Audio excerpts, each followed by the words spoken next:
जय श्री कृष्ण। आप सभी को पुरुषोत्तम मास की ढेरों शुभकामनाएं।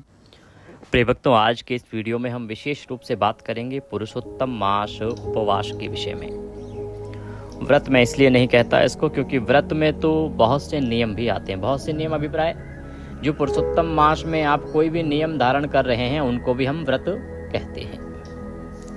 उपवास कैसे करना चाहिए? पुरुषोत्तम मास का जो उपवास है पूरे महीने करें या किस किस दिन करें, किस दिन ना करें, इसकी विधि क्या है?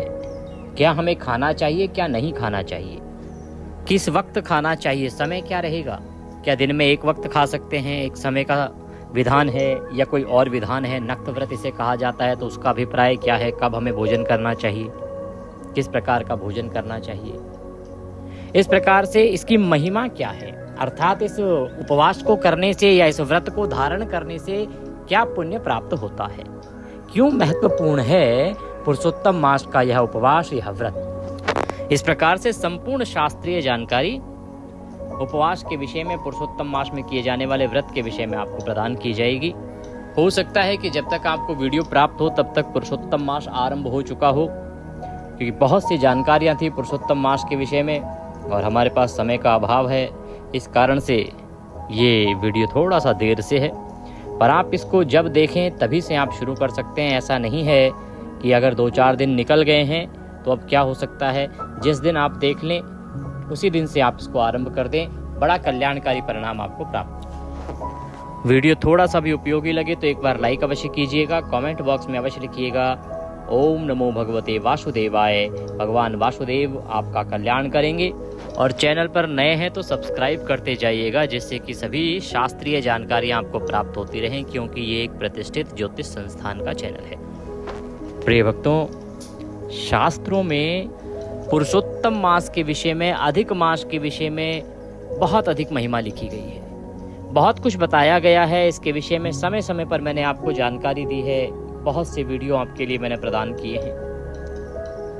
जैसे पुरुषोत्तम मास की महिमा बहुत अधिक है, वैसे ही पुरुषोत्तम मास में किए जाने वाले व्रत उपवास की महिमा बहुत अधिक है। इससे प्राप्त होने वाला जो पुण्य है वो साधारण पुण्य नहीं है, वो एक असाधारण पुण्य है। भगवान स्वयं नारायण कहते हैं, ये बताते हुए कि पुरुषोत्तम मास का जो व्रत है, उपवास है, उसका पुण्य कितना है। कहते हैं कि यदर्थ च महाभाग यतीनो ब्रह्मचारिण तपस्यन्ति महात्मनो निराहारा दृढ़व्रतः फल प्रत्रः निलाहात काम क्रोध विवर्जिता जितेन्द्रियाश्च सर्व प्रविट काल निराश्रयः सीता तपो सहाश्चैव जयन्ते गरुडध्वजः तपाणि नैव मेयान्ति परमं पदम् अव्ययम् पुरुषोत्तमस्य भक्तोस्तु मासमात्रेण तत्पदम् अनायासेन गच्छन्ति जहाँ मृत्यु विवर्जितम्। भगवान कृष्ण कहते हैं कि जिस पद को पाने के लिए महात्मा लोग, सन्यासी लोग कठोर तप करते हैं, वो घने जंगल में रहते हैं, निराहार दृढ़ व्रत करते हैं, फल और पत्ते खाते हैं, सभी मौसम में, चाहे सर्दी है, गर्मी है, बरसात है। सर्दी है तो जल के अंदर चले जाते हैं और तपाने के लिए, अर्थात अधिक कष्ट देने के लिए। गर्मी है तो और चारों ओर अग्नि जला लेते हैं, फिर तप करते हैं, और बरसात में भीगते हुए तपस्या करते हैं। कहते हैं कि इतनी तपस्या करते हैं, अपनी इंद्रियों को जीतकर समाधि में लग जाते हैं। इसलिए भगवान नारायण के उस परम पद को पाने के लिए, फिर भी आसानी से उस परम पद को नहीं पा पाते। परंतु पुरुषोत्तम मास का व्रत करने वाले जो भक्त हैं, केवल 1 महीना व्रत करके ही उस परम पद को प्राप्त कर लेते हैं। ये भगवान श्री कृष्ण स्वयं बता रहे हैं। आप इसका महत्व समझिए और इस व्रत का महत्व समझिए।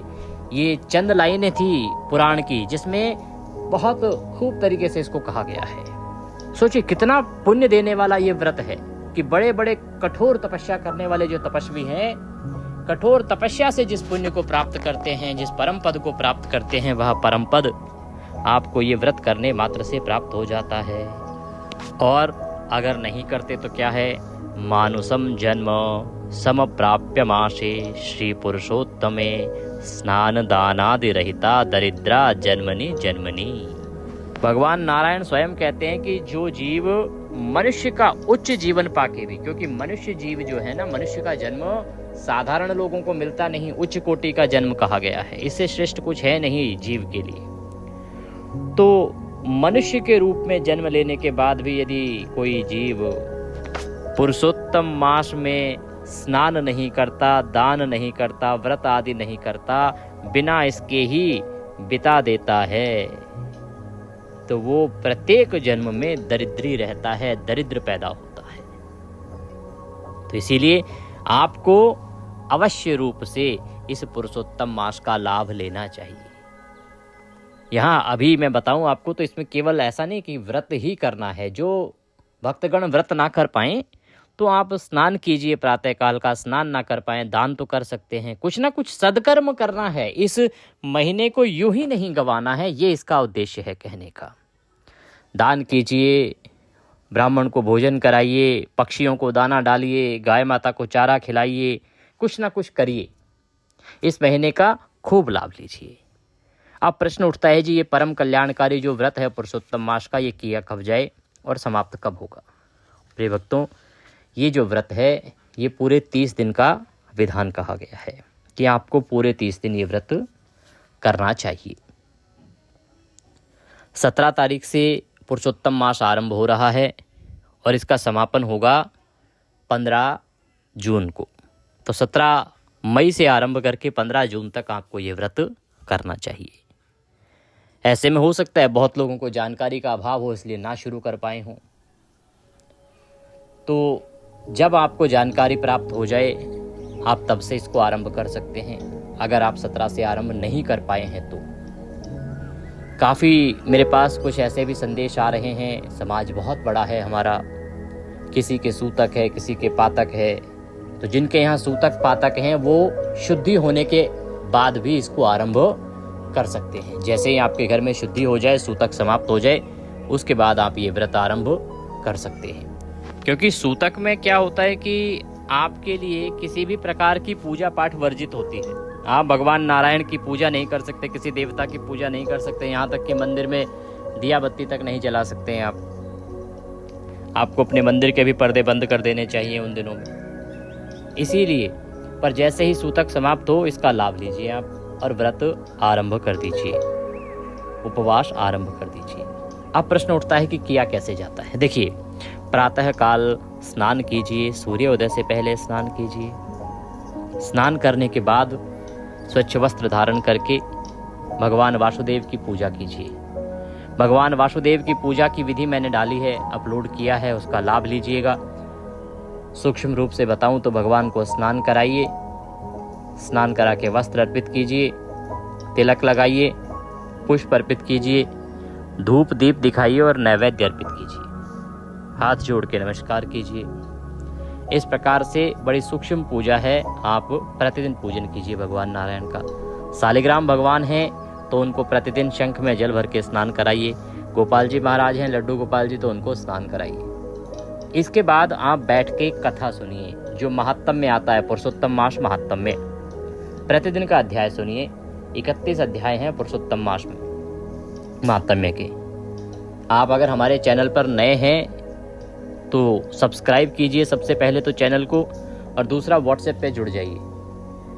लाभ ये होगा कि हमारा जो चैनल है ना, यहाँ पर हम वो महात्म्य सुनाते हैं जो पुराणों में वर्णित है। आप देखेंगे बहुत सारे चैनल पे तो 4-4 कथाएं, 3-3 कथाएं जोड़ के सुना दी जाती हैं। प्रभु कृपा रही है कि हमारी 4 पीढ़ियां पांडित्य कर्म में बीती हैं, तो हमारे पास हमारे पूर्वजों की देन वो सभी ग्रंथ हैं, पुराण हैं, जहाँ ये सब महात्म्य वर्णित हैं। तो हम प्रत्येक माह का महात्म्य सुनाते हैं जो पुराणों में वर्णित है। इसका लाभ लीजिए। व्हाट्सएप पे जुड़ने का लाभ ये भी होगा कि आपको सभी प्रतिदिन की जो वीडियो हैं, जानकारियां हैं, वो तो मिलती ही रहेंगी। वहाँ हम समय समय पर आपको रिमाइंडर भी देते रहते हैं, मैसेज से बताते हैं कि आप 3 दिन तक अगले तुलसी पत्र नहीं तोड़ा जाएगा क्योंकि ये योग बन रहा है, तो तुलसी पत्र पहले तोड़ के रख लीजिए।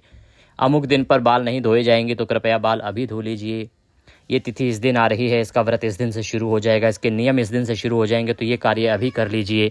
ऐसे पूर्व सूचना आपको होती रहती है, तो उसके अनुसार हम अपने जीवन को प्लान कर लेते हैं आगे के हिसाब से। इसका लाभ लेना चाहते हैं तो ये सुविधा निःशुल्क है। आपकी स्क्रीन पर एक नंबर आ रहा होगा 900 से, उस पर व्हाट्सएप मैसेज कीजिए, अपना नाम लिखिए और कहिए कि आप सभी तिथि त्यौहार की जानकारी पाना चाहते हैं, तो हम आपको अपने साथ व्हाट्सएप पर ऐड करेंगे और फिर सभी जानकारियां सीधे मोबाइल पर आपको आती रहेंगी। यहाँ आपका नंबर पूर्णतः सुरक्षित रखा जाता है, किसी के साथ भी शेयर नहीं किया जाता है। ब्रॉडकास्ट के माध्यम से व्यक्तिगत रूप से आपको सब जानकारियाँ भेजी जाती हैं। तो हमारे यूट्यूब चैनल को भी सब्सक्राइब कीजिए और व्हाट्सएप पर जुड़ जाइए और प्रतिदिन का पुरुषोत्तम मास महात्म्य अवश्य सुनिए, क्योंकि ये महात्म्य ही बड़ा कल्याण करता है। स्नान किया, भगवान की पूजा करी, तदुपरांत आपने कथा श्रवण करी, भगवान की आरती कीजिए और इस प्रकार से ये वो कार्य है जो आपको अवश्य करना है। संभव है तो दान दीजिए, प्रतिदिन के दान का नियम रखिए, कुछ ना कुछ दान आपको अवश्य देना है। दान दीजिए, अधिक ना कर पाएं पक्षियों को दाना खिला दीजिए, गाय माता को चारा डाल दीजिए, ये कुछ कार्य हैं जिनको करें। बाकी मैंने दूसरे वीडियो में बताया है तो उसको देख लीजिएगा। यहाँ मेरा मूल विषय है हमारा उपवास। दिन को शांत चित्त रहते हुए व्यतीत कीजिए, संभव है तो पितृ तर्पण कीजिए। 7वें अध्याय को सुनते हुए गीता का 7वां अध्याय सुनिए और पितरों को जल दीजिए। गीता के 7वें अध्याय की वीडियो में इसके विषय में मैंने आपको पूरी जानकारी दी है, उसको देख लीजिएगा कि कैसे आपको जल देना है और कैसे पाठ सुनना है। किसी के प्रति वैर भाव नहीं रखना, अपशब्दों का प्रयोग नहीं करना, कोई कुटिलता का भाव मन में ना आए और शांत चित्त रहते हुए दिन को व्यतीत कीजिए। सायंकाल को जब सूर्यास्त हो जाए उसके 2 घंटे बाद आपको आहार लेना है। इसे नक्त व्रत कहते हैं। इस महीने में नक्त व्रत का विधान है। कुछ लोग कह रहे हैं जी 4 बजे खा सकते हैं क्या पंडित जी, 5 बजे खा सकते हैं क्या, क्योंकि हम कुछ व्रतों में खा लेते हैं। नहीं, इस व्रत में नहीं खा सकते। पुरुषोत्तम मास का उपवास यदि आपको करना है तो नक्त व्रत के नियम के अनुसार होगा, जो कि सूर्यास्त के 2 घंटे के बाद ही खाएंगे। लगभग 9 बजे के बाद ही आपको आहार लेना है, इसका ध्यान रखिए। अब प्रश्न उठता है आहार क्या लें। देखिए, इसमें भोजन के रूप में कोई भी सात्विक आहार आप ले सकते हैं, बस लहसुन प्याज आदि नहीं होने चाहिए। उसमें लहसुन प्याज आदि का सेवन नहीं करना है। सात्विक आहार में आप रोटी बनाएं, सब्जी बनाएं, उपमा बनाएं, चाहे डोसा बनाएं, चाहे इडली बनाएं, चाहे सांभर बनाएं, चाहे दाल बनाएं, चाहे चावल बनाएं, जो भी बनाएं, जहाँ जहाँ जो खाना खाया जाता है उसके अनुसार। परंतु मांसाहार तो आप सभी जानते हैं कि व्रत में खाया ही नहीं जाता, ये बताने की भी बात नहीं है। पर लहसुन प्याज आदि का सेवन इसमें नहीं करना। कोई भी सात्विक आहार आप इसमें खा सकते हैं। कुछ लोगों ने प्रश्न किया पंडित जी दिन में फल ले सकते हैं क्या? अगर आवश्यकता पड़े तो आप दिन में फल ले सकते हैं। रात्रि काल को दूध आदि भी ले सकते हैं और जो लोग फल के साथ करना चाहें तो इसे पूरे फल आहार के साथ भी कर सकते हैं। ये आपकी अपनी क्षमता पर है, क्योंकि 30 दिन तक केवल फल आहार और दूध के साथ व्रत को करना बड़ा कठिन हो जाता है। तो जिनके लिए संभव हो वो इस प्रकार से प्रयास करें, अन्यथा इसमें एक वक्त का भोजन करते हुए आप इसको व्रत करें, वो भी अपने आप में एक बड़ी साधना है। जब पूर्णता होगी 15 तारीख को, अधिक ज्येष्ठ अमावस्या होगी, उस दिन कैसे इसका उद्यापन करना है इसकी विधि की जानकारी मैं अलग से उसी समय पर दूंगा कि कैसे आप इस मास का जो व्रत किया उसका उद्यापन करें, क्या क्या कार्य हैं जो आपको करने हैं। इस प्रकार से इस व्रत को कीजिए, खूब दान पुण्य कीजिए, परमात्मा आपका कल्याण करेंगे। ये थी जानकारी पुरुषोत्तम मास अधिक मास व्रत उपवास के विषय में। जानकारी थोड़ी भी अच्छी लगी हो तो लाइक अवश्य कीजिएगा। आपको हमारा चैनल, हमारी जानकारियाँ कैसे लगती हैं कमेंट बॉक्स में लिख के अवश्य बताइएगा। भगवान पुरुषोत्तम आप सबका कल्याण करें। व्हाट्सएप पर नहीं जुड़े हैं तो तुरंत जुड़ जाइए। हरे कृष्ण।